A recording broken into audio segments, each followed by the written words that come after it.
How do you cope with the unique pressures of a highly demanding industry? Welcome to this Thriving Tuesday, because today is all about the pressure that we're all under and how you can cope with that. And to start with, I think it's really important that you for yourself create a clear picture of what you think is acceptable. Because very often I hear my clients tell me, yeah, but that's just the way the industry works. I can't imagine that it has worked like that for years. But don't forget that you don't always have to give all your power away and just comply. You know, there are limits, there are boundaries. You can have a look inside yourself and feel, what is acceptable for me? How far am I willing to go? And where's that boundary? And then just communicate that very clearly and staying true to that. And the cool thing is that you can only inspire change by being that change first.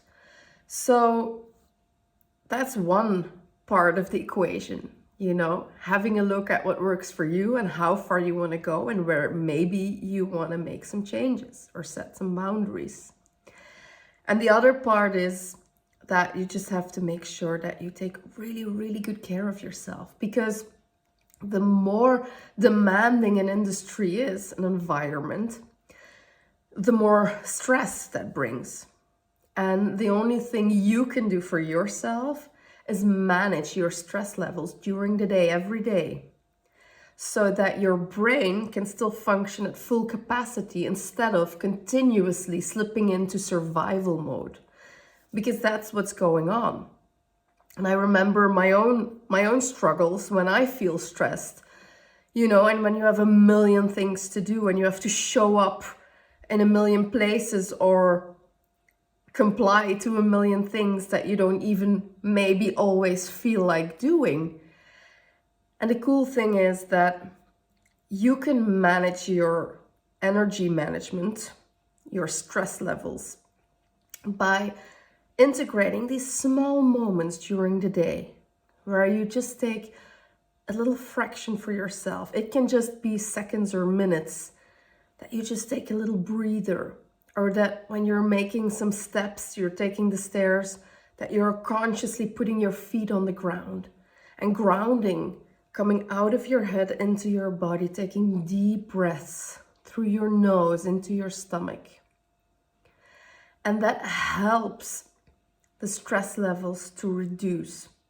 Because what happens is that the more, especially the more you think you have to do, or the more that is on your calendar, the higher your stress levels go and the more cortisol you produce in your body, the stress hormone.